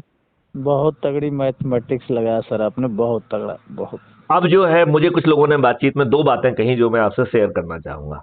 जी उन्होंने कहा सर समस्या ये है कि जो विद्वान लोग हैं वो हमारी बात समझते ही नहीं है। तो मैंने कहा भाई, आप विद्वान लोगों को पत्थर मान लीजिए। जी ये विद्वान लोग जो है, विद्वत्ता इनकी अपने लिए है। जी देश का संविधान बदल गया, ये चुप रहे। देश का इतिहास बदल गया, ये चुप रहे। देश में संविधान के विरुद्ध कानून बनते रहे, ये चुप रहे। देश में जो कानून बनना चाहिए वो नहीं बनाए गए, ये चुप रहे। और ये अपने छोटे मोटे लाभ, ट्रांसफर पोस्टिंग के लिए इन राजनेताओं के चरण सेवक बने हैं, और ये सिर्फ अपने लाभ को जोड़ते हैं। और ये बात अधिकांश विद्वानों के लिए है, राइट? जी तो ये विद्वान जो है पत्थर तुल्य है, इन्हें पत्थर मान के छोड़ दीजिए। जी। और मैंने कहा ये विद्वानों का बाद में क्या होने वाला है, मैं उसका भी फार्मूला आपको बताऊंगा, तो अभी आप इसे दुखी मत होइए। तो 140 करोड़ में से हमने सिर्फ 100 करोड़ को जोड़ने की बात कही है। 40 करोड़ विद्वानों को हमने वैसे भी छोड़ के रखा है। जी 40% लोगों को हमने छोड़ के रखा है। भैया कि विद्वान है, ये हमारे काम के नहीं है, क्योंकि बहुत ही ज्यादा विद्वान है और इतने विद्वान है कि देश का इतिहास बदल गया, इन दुष्टों को पता नहीं पड़ा। देश में जो है ना संविधान की व्यवस्था के विपरीत जो है आर्टिकल घुस गए, इनको पता नहीं पड़ा। ये दुष्ट लोग जो है ना सिर्फ अपने लिए विद्वान है। ये जो जो भी जो है ना जो टीवी चैनल पे जो जोकर रोज बैठते हैं ना, मैं उनकी मुझे उनकी विद्वत्ता पे तरस आती है। जी। आपको विद्वान हमारी भाषा में बात करते कोई दिख रहा है क्या? नहीं, बिल्कुल नहीं सर, वही तो मैं बोल रहा हूँ, इसीलिए तो मैं पहले बोला ना कि ऐसे लोगों की जरूरत है। अच्छा, तो हमने उनसे कहा कि इन विद्वानों को आप भूल जाइए, इनको पत्थर मान के लात मारिए। फिर हमने धीमे से कहा कि देखो, लात फिजिकली नहीं मारना है, ठीक है ना। उनको बड़े प्यार से कहना है कि आप तो विद्वान हैं, आपके ज्ञान की कोई सीमा नहीं है, लिहाजा जो भी आप निर्णय लेंगे, आप अपने निर्णय लेने को स्वतंत्र हैं, जो आपको अच्छा लगे वो करिए, राइट। यदि मैंने आपको क्राइम फ्री भारत मिशन से जोड़ने के लिए और समझाने के लिए आपका कुछ समय खराब किया है तो मैं क्षमा मांगता हूं, ठीक है ना। ठीक है ना, ये विद्वानों से कहना है, ठीक है ना। जी जी। फिर जो है उन्होंने कहा साहब एक प्रॉब्लम और है। बोले साहब अपन बहुत लेट हो गए हैं, अब कोई ना कोई किसी ना किसी पॉलिटिकल पार्टी से जुड़ा हुआ है और कई लोग तो उसमें अंधभक्त बन गए हैं और कई लोग कार्यकर्ता बन गए हैं, तो साहब उनको समझाने पे वो समझते ही नहीं है। तो मैंने कहा मेरे पास उनके लिए भी फार्मूला है जी। मैंने कहा कि इनसे कहो कि देखो ये तो जो है ना आपके सगे ही नहीं है। जिन कार्यकर्ताओं ने इन दुष्ट राजनेताओं के लिए जो है खुद पुलिस की लाठियां खाई, जुलूस निकाले, धरने दिए, इनकी आम सभाओं के लिए भीड़ इकट्ठी की, इनकी पोलिंग बूथ पर ड्यूटी दी और घर से लोगों को निकाल के उनको पोलिंग बूथ तक पहुंचा के इन्हें जिताया, ये दुष्ट राजनेता अपने उन राजनेताओं के भी नहीं, राइट। उनके हक को मार के ये जो है अपराधियों को, बाहुबलियों को, दल बदलुओं को और अपने आकाओं के बच्चों को टिकट देते हैं। और जब उन कार्यकर्ताओं की स्थिति और भी खराब हो जाती है, नजरअंदाज करना तो ठीक है, दूसरे को टिकट देना भी ठीक है। अब आप ये बताइए कि जब दल बदलू लोगों को टिकट दे दिया तो जो कार्यकर्ता उनके पोस्टर फाड़ रहे हैं, उस पर कालिक पोत रहे हैं, उनकी भर्त्सना कर रहे हैं और चुनाव रैलियों में जो ना उनके खिलाफ बोल रहे हैं, वही कार्यकर्ता जो है उन दल बदलुओं के लिए फिर दरी बिछा रहे हैं, कुर्सियां लगा रहे हैं, उनकी होर्डिंग लगा रहे हैं और उनका स्तुति गान कर रहे हैं, तो पब्लिक उनके ऊपर हंसती है। अब बताइए इन कार्यकर्ताओं की क्या व्यवस्था है? बहुत गहरी बात है सर। बताइए आप जो है ना उन कार्यकर्ताओं के साथ कितना बड़ा साजिश हो रहा है। तो मैंने कहा कि भैया देखो, इन सबको ये कहो कि जो जिस पार्टी का है उसी से बना रहे, राइट, और पूरा भक्त रहे वो। मतलब मैं उसकी सनिष्ठा को भी प्रभावित नहीं कर रहा हूँ, उसको दोगला भी नहीं बना रहा हूँ। क्राइम फ्री भारत मिशन एक मिशन है, कोई राजनीतिक पार्टी नहीं है जी। इतनी बात समझ में आ गई क्या? सर तो आप जो है अपने पॉलिटिकल पार्टी के भी काम करते रहो, उनकी दरियां बिछाओ, उनकी कुर्सियां लगाओ, उनकी होर्डिंग लगाओ, उनके लिए जो ना जुलूस निकालो, धरना दो, लोगों के पुतले जलाओ, आम सभाओं के लिए भीड़ इकट्ठी करो, जो कुछ करना सब करो और बुद्धि उसी शिद्दत से करो जो आप तक कर रहे थे। बस केवल एक काम आपको करना है कि साथ में क्राइम फ्री भारत से जुड़ जाना है, ठीक है ना, जो कि पॉलिटिकल पार्टी नहीं है, मिशन है, ठीक है ना। और फिर हमने उनसे कहा कि भाई आपको यदि पॉलिटिकल थोड़ी बहुत एम्बिशन है आपके अंदर, तो जिस स्तर की शपथ लेना है वो शपथ ले लीजिए। तो हमने तो 5-6 स्तर की शपथ बताई है। कोई राष्ट्रीय स्तर की शपथ, राज्य स्तर की शपथ, देन संसद स्तर की शपथ, देन विधायक स्तर की शपथ, देन जो है ना जिला अध्यक्ष लेवल की शपथ, देन मेयर लेवल की शपथ, फिर पंच सरपंच लेवल की शपथ, कारपोरेट। तो जिस लेवल का आप अपने आप को पा रहे हो उस लेवल की शपथ ले लीजिए, राइट। और आपको कुछ नहीं करना है, जो हमने ऊर्जाकृत और संकल्पित और शपथ कृत करने के लिए कहा है, वो अपने अपने लोगों को हमने दिनवार ड्यूटी दी है, आप उनको जोड़ दीजिए, आपको कुछ नहीं करना होगा, राइट सर। यदि अब आपकी पार्टी आपके साथ मक्कारी बदमाशी करे और आपने यदि यहाँ मेहनत की और अपने आप को चंद्रगुप्त साबित कर दिया, तो क्राइम फ्री भारत मिशन ने एक पॉलिटिकल पार्टी से टाई अप कर लिया है, ठीक है ना सर। वो पॉलिटिकल पार्टी किसी को टिकट नहीं देगी। क्राइम फ्री भारत मिशन जो है कि जो चंद्रगुप्त बन के उभरेंगे वो लोगों को टिकट देगी केवल, राइट सर। उसने अपना जो है ना टिकट देने का अधिकार क्राइम फ्री भारत मिशन को मौतगेज कर दिया है सर। तो वो पॉलिटिकल पार्टी की पूरी फॉर्मेलिटी कर ली है उसने और वो जो है ना फर्स्ट क्लास है वो, बस, लेकिन वो किसी को टिकट नहीं देगी। टिकट उसको जो है ना क्राइम फ्री भारत मिशन में जो अपने आप को चंद्रगुप्त स्थापित करेंगे। तो देखो कितनी ट्रांसपेरेंट व्यवस्था है। अब जी अज्यूम करिए कि बालकृष्ण जी जुड़ जाते हैं आज, राइट, सर। और आज अपने एक साथी को जोड़ते, केवल एक को, सर तो कल जो है हमारा सिस्टम उन्हें मोहल्ला अधिकारी घोषित कर देगा। जी जी यदि आप 3 को जोड़ देते हैं तो आपको टाउन अधिकारी घोषित कर देगा। यदि आप 5 को जोड़ेंगे तो आपको ब्लॉक अधिकारी घोषित कर देगा। 10 को जोड़ेंगे तो जिला अधिकारी, 50 को जोड़ेंगे तो राज्य अधिकारी, और 100 को जोड़ेंगे तो राष्ट्रीय अधिकारी घोषित कर देगा, राइट। तो इसके इसके कहेंगे साहब ये अधिकारी से क्या है भाई, क्या इससे क्या फायदा नुकसान है? तो इसको 2 चीजों के सोच से उसको पैदा किया गया है, राइट। जी जी उसकी पहली सोच तो ये है कि आप लोगों, सब लोगों का उत्साहवर्धन करना, सर। और दूसरा आपको ये एहसास दिलाना कि आपको किसी की चाटुकारिता नहीं करना है। आपको मैथिलीशरण गुप्त का मक्खन नहीं लगाना है। आपको मैथिलीशरण गुप्त को जो है ना आप भर्त्सना कर सकते हैं किसी बात को लेके कि साहब ये बात मुझे पसंद नहीं आ रही उनकी, ठीक है ना। सर फिर भी जो है आप जोड़ेंगे तो आपको उसी सिस्टम जो है ना आपको प्रसाद उसी दिन दे देगा। वो मैथिलीशरण गुप्त की आपके बारे में व्यक्तिगत धारणा क्या है, इससे उसकी उस सिस्टम की सेहत पे कोई फर्क नहीं पड़ रहा है। तो आपकी मैथिलीशरण गुप्त के बारे में क्या धारणा है, इससे भी फर्क नहीं पड़ रहा है, और मैथिलीशरण गुप्त की आपके बारे में क्या धारणा है, इन दोनों तत्वों से कोई फर्क नहीं पड़ेगा, आपको ऑटोमेटिकली मिल जाएगा, राइट। और जब आप राष्ट्रीय अधिकारी बन जाएंगे तब आपकी चंद्रगुप्त की यात्रा प्रारंभ हो रही, राइट। और चूंकि 2024 के जनरल इलेक्शन को टारगेट किया जा रहा है, तो शुरू में जिस दिन जो है चंद्रगुप्त कहना चाहिए, जिस दिन जनरल इलेक्शन घोषित होंगे उस दिन एक लाइन खींच दी जाएगी, और ऊपर के ऐसे 543 लोग जिन्होंने सबसे अधिक लोगों को जोड़ा होगा उन्हें चंद्रगुप्त घोषित किया जाएगा। सर अच्छा, उसमें जो आपने शपथ लेके रखी है, जो एरिया आपने बताया है, उस एरिया का आपको जो है ना सांसद का टिकट मिल जाएगा।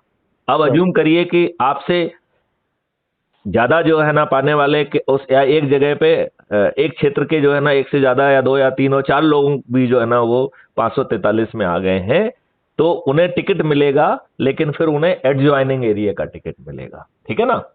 क्योंकि जो ज्यादा पाएगा उसको अपना वो वाला मिल जाएगा, उसके नीचे वालों को अगल बगल का दिया जाएगा, राइट। और जिन्होंने जो है ना कम लोगों को जोड़ा है और शपथ भी ली है, उनको जो है ना मौका फिर आगे चल के विधायक और बाकी सब चीजों में मिलेगा, राइट।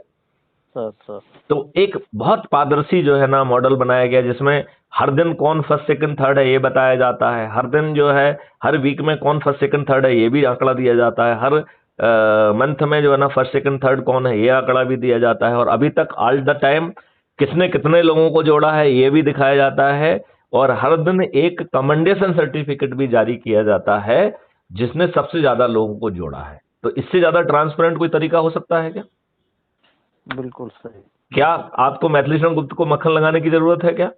बिल्कुल नहीं, बिल्कुल नहीं, अपनी मेहनत के ऊपर सब कुछ। और इसके लिए आपको मॉडल दे दिए गए हैं, इसके लिए आपको जो है ना टूल्स दे दिए गए हैं, इसके लिए आपको शपथ दे दी गई है, और आपसे कहा जा रहा है कि आप जो है अपनी शपथ को जो है ना अपलोड करिए, अपने जो है हाथ से लिखी हुई वीडियो बना के अपलोड करिए, आपका जो है 7 दिन का क्या प्रोग्राम है, आप कहाँ पे संगोष्ठी करेंगे वो लिख के वो करिए। और फिर ये कहा गया है कि जिससे भी आप बात कर रहे हैं, यदि आपको समझने में 1 महीना लगा है तो ये हमारी दुष्टता है कि उस व्यक्ति से हम सोचें कि उसने मेरी बात सुनी और आज ही मान जाए। तो यदि मैथिलीशरण जो है ना मैथिली गुप्त ने आज पहली बार बालकृष्ण से बातचीत की है, तो ये मैथिलीशरण गुप्त की जो है ना शुद्ध जो है दुष्टता है। यदि वो ये माने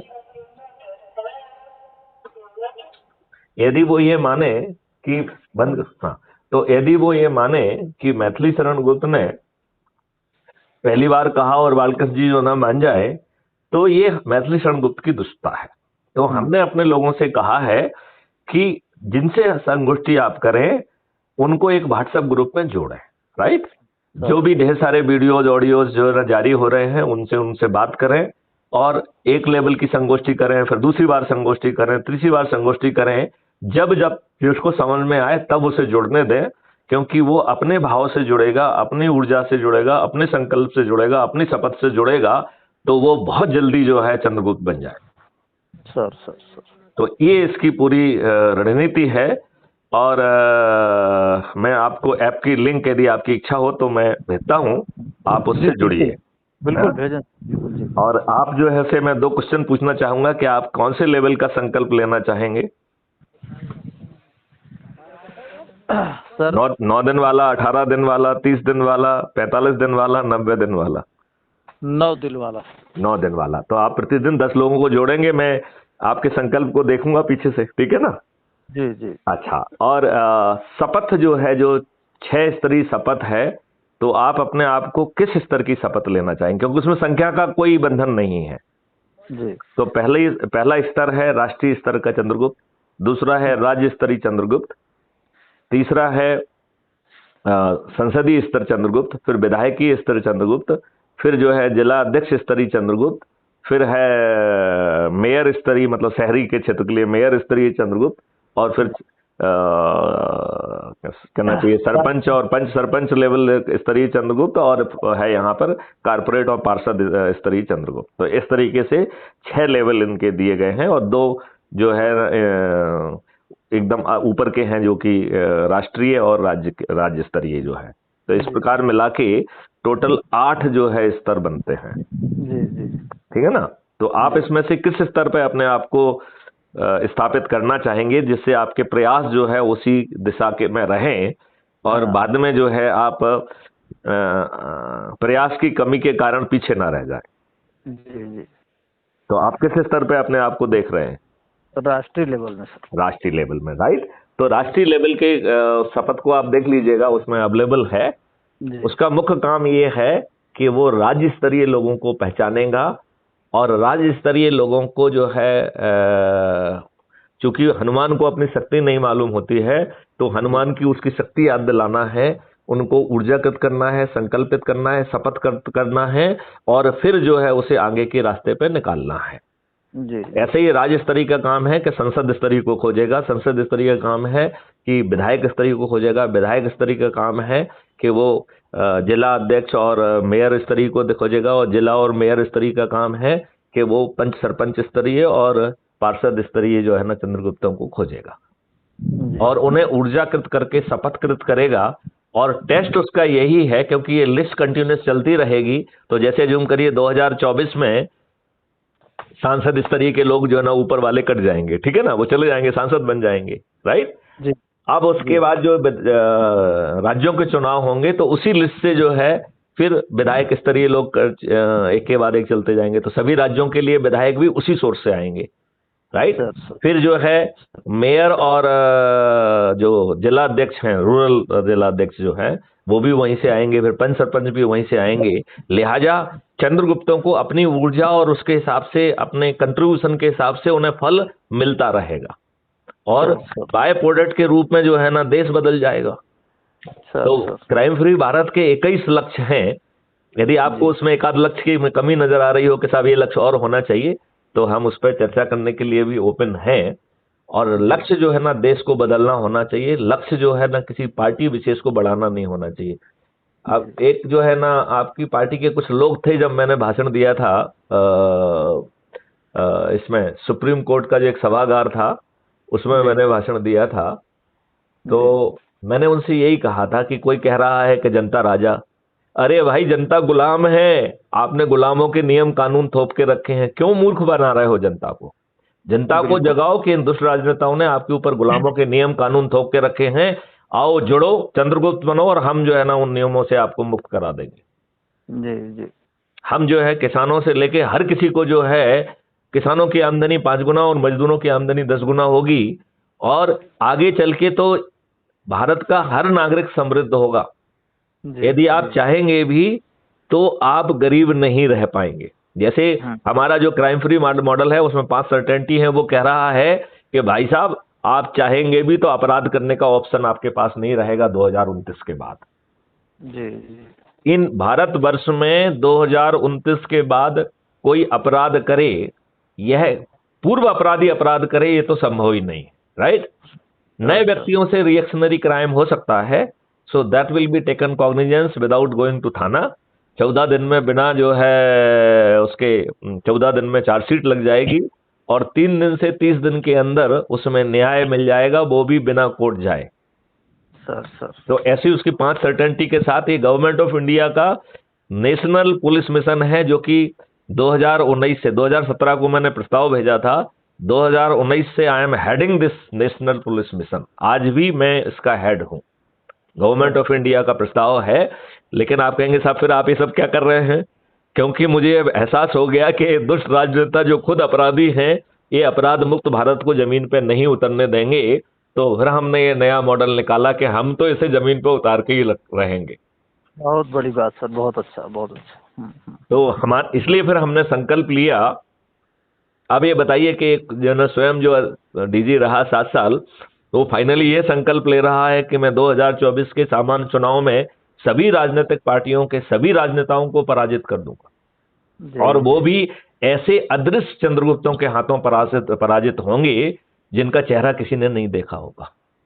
सर तो वो सच्चे राष्ट्रभक्त होंगे। ये तो दुष्ट भक्त हैं, ये तो अपने बच्चों के भक्त हैं, जो खुद जो है अनपढ़, गंवार, बदमाश और बाहुबली और अपराधी होने के बाद भी हम पे थोपे हुए हैं, और इन सब की साजिश चल रही है कि अपने बच्चों को आपके ऊपर कैसे थोपे। आप बताइए, आप चारों तरफ नजर मारिए तो आपको नाम मिल जाएंगे, मुझे नाम लेने की जरूरत नहीं है। दिख रहा है सर, दिख रहा है, सब दिख रहा है ना? चलिए, तो लंबी बात अपनी हो गई है बालकृष्ण जी। बहुत अच्छा लगा सर, बहुत अच्छा लगा। पहली बात तो जी जी बहुत बढ़िया लगा सर, और ऐसे लोगों की जरूरत है। बहुत ही सीरियस समय है, और इस चीज से जूझना बहुत नॉर्मल भी नहीं है, लेकिन बहुत कठिन भी नहीं। मैं तो कह रहा हूँ सुपर नॉर्मल है। आप ये बताइए, आपको जो हमने प्रक्रिया बताई है, इसमें आपके 5 पैसे खर्च हो रहे हैं क्या? बिल्कुल नहीं हो रहे हैं। आप अंग्रेजों के गुलामों के किसी नियम को तोड़ रहे हैं क्या? नहीं नहीं।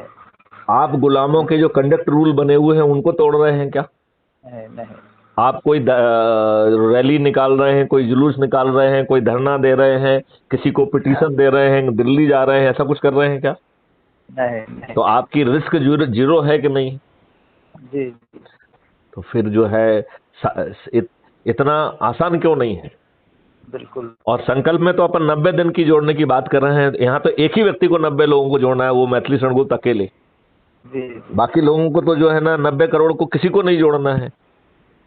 तो संकल्प इसलिए बड़ा लिया गया है जिससे कि उसकी पूर्ति हमेशा होगी। अब मैं एक चीज बताना आपको भूल गया कि विद्वानों का क्या होने वाला है। मैंने आपको कहा था ना कि मैं आपको बाद में बताऊंगा।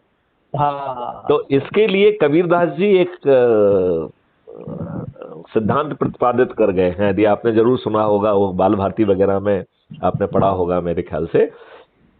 उन्होंने कहा है, लाली मेरे लाल की जित देखो तित लाल, लाली देखन मैं गई तो मैं भी हो गई लाल। तो जब जो है ये 100 करोड़ लोगों की ऊर्जा और दीपक का प्रकाश चारों तरफ फैलेगा, तो ये विद्वान, खुदगर्ज, स्वार्थी, ये चरण सेवक लोग हैं, इन्हें इधर लाभ दिखने लग जाएगा। ये साष्टांग होकर क्राइम फ्री भारत मिशन से जुड़ जाएंगे, और वो भी 2024 के पहले, और वो भी चुनाव के पहले। 2024 के पहले तो ये 100 करोड़ की संख्या, it will be tending to approach 140 crore. आप बताइए, मैंने गलत कहा हो कुछ तो? नहीं, बिल्कुल सही। और एक बार जब जो है ना दीपक का प्रकाश जाएगा, तो जिस दिन जो है हम कहेंगे उस दिन दीपावली बन जाएगी। माननीय नरेंद्र मोदी की हिम्मत नहीं है कि कोई गलत काम कर दे। जब जो है ना 100 करोड़ लोग थाली बजाकर दीपक जी जलाकर माननीय नरेंद्र मोदी से कहेंगे कि ये गलत है, इसको ठीक करिए, तो माननीय नरेंद्र मोदी जी अंदर से हिल जाएंगे। मन की बात में कहें चाहे ना करें, उन्हें काम करना पड़ेगा। बिल्कुल। तो 2024 में तो जो होना है वो होना ही है। आज से 2023 से और 2024 के उस पीरियड में भी कोई आपके साथ बहुत गलत नहीं कर पाएगा। सर ये बात बताइए, ये राहत मिल जाएगी कि नहीं मिल जाएगी? बिल्कुल मिलेगी सर, बिल्कुल। तो बालकृष्ण जी, आप कुछ पूछना चाहते हो, कुछ जोड़ना चाहते हो? नहीं सर, बड़ा अच्छा लगा मुझे। और बैठ के ही बात होगी। फोन पे तो काफी बातें हो गई। नहीं, ये जो आज बातचीत आपकी हुई है, ये कल तक अपलोड हो जाएगी, तो इसे आप अपने ग्रुप में अपने लोगों से जोड़ सकते हैं। तो जिनको मुझसे सीधे बात करने का मौका नहीं मिला है, वो भी इस बात को जो है ना समझ पाएंगे, और जो हमारी ऊर्जा है, जो बातचीत के रूप में अपन ने ये समय इन्वेस्ट किया है, सर इसका लाभ जो है ना जनता को मिलेगा। जी जी जी इस यही कारण है कि I don't speak without recording, और हमारी हर बातचीत जो है ना अपलोड होती है। सर सर इससे एक सर फायदा और भी रहता है कि मान लो कोई अपनी मनगढ़ंत बात नहीं कह सकता है। सर सर नहीं तो क्या है कि स्कोप रहता है ना, अरे मैंने बात की, ऐसा कहा, हमने उनको ऐसा कहा, तो वो सब आ जाएगा, क्या बातचीत कही, कही नहीं कही, कितना कहा क्या नहीं कहा। तो किसी सर को ना मुझे अपने मन से गढ़ने का कुछ स्कोप मिलेगा, ना जी आपको मन से गढ़ने का स्कोप मिलेगा। उसका एक मकसद ये भी है। Sir sir. तो आपको नहीं लगता है कि 2024 में हमारा संकल्प जो है जमीन पे उतर जाएगा? क्यों नहीं उतरेगा सर? चलिए चलिए चलिए चलिए, तो आपका मैं आभारी हूं, और मैं आपको अभी लिंक भेज रहा हूं, ठीक है? थैंक यू, बहुत चलिए अच्छा लगा चलिए सर। चलिए, मुझे भी बहुत जय अच्छा लगा। जय हिंद, जय भारत, जय वंदे मातरम। वंदे मातरम।